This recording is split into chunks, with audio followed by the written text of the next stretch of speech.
Hello বন্ধুরা, তোমরা সবাই কেমন আছো? আশা করি তোমরা সবাই অনেক ভালো আছো।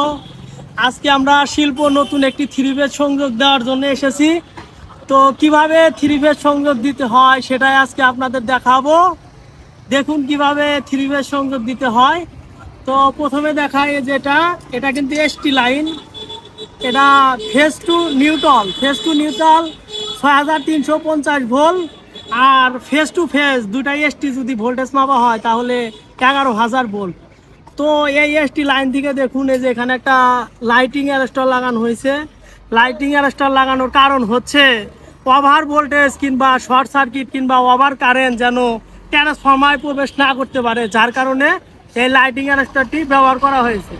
লাইটিং অ্যারেস্টারের কানেকশনটি দেখে নিন। এই যে এখানে কিন্তু এরা কিন্তু এইচটি, আর এই যে নিচে নিচে কিন্তু নিউট্রাল দিয়ে শর্ট করে দেওয়া হয়েছে। যখন বজ্রপাত হয় কিংবা ওভার কারেন্ট ওভার ভোল্টেজ প্রবাহিত হয়, এটা এটা শর্ট সার্কিট হয়ে ট্রান্সফরমারকে রক্ষা করে। এটার কাজ কিন্তু এটা। এই যেটা দেখতে পাচ্ছেন এটা কিন্তু কাট আউট বা ডপ আউট বলতে পারেন আপনারা। তো এখানে এইচটি লাইন দেওয়া হয় আর এখানে কিন্তু ফিউজ থাকে।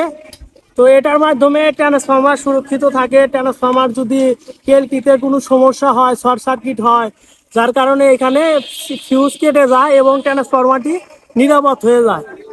তো এটার কাজ কিন্তু এটাই আপনাদের দেখাবো। এই ট্রান্সফরমার কিন্তু এই ফিউজ যে দেওয়া হয় এখানে, এখানে কিন্তু ফিউজ দেওয়ার একটা রিটিং আছে। 5 কেবিতে 1 এম্পিয়ার দিতে হয়, 10 কেবিতে 2 এম্পিয়ার দিতে হয়, 15 কেবিতে 3 এম্পিয়ার দিতে হয়, 25 কেবিতে 5 এম্পিয়ার ফিউজ লাগাইতে হয়। তো আপনারা সঠিক মানের ফিউজ লাগাবেন ট্রান্সফরমার ভালো রাখার জন্য। কাট আউটের নিচ প্রান্ত থেকে ডাইরেক্ট 6350 বলে এখানে ঢোকে। এই ট্রান্সফরমারগুলো অনেক ভারী ভারী হয়ে থাকে, 400 500 1000 কেজিও হয়ে থাকে। দেখুন এই যে লাল যে জিনিসটা দেখতে পাচ্ছেন, এটা ট্রান্সফরমার জিন। এটা পোলের একদম উপরে লাগাইতে হয়। এটার মাধ্যমে খুব সহজে ট্রান্সফরমার উপরে উত্তোলন করা হয়।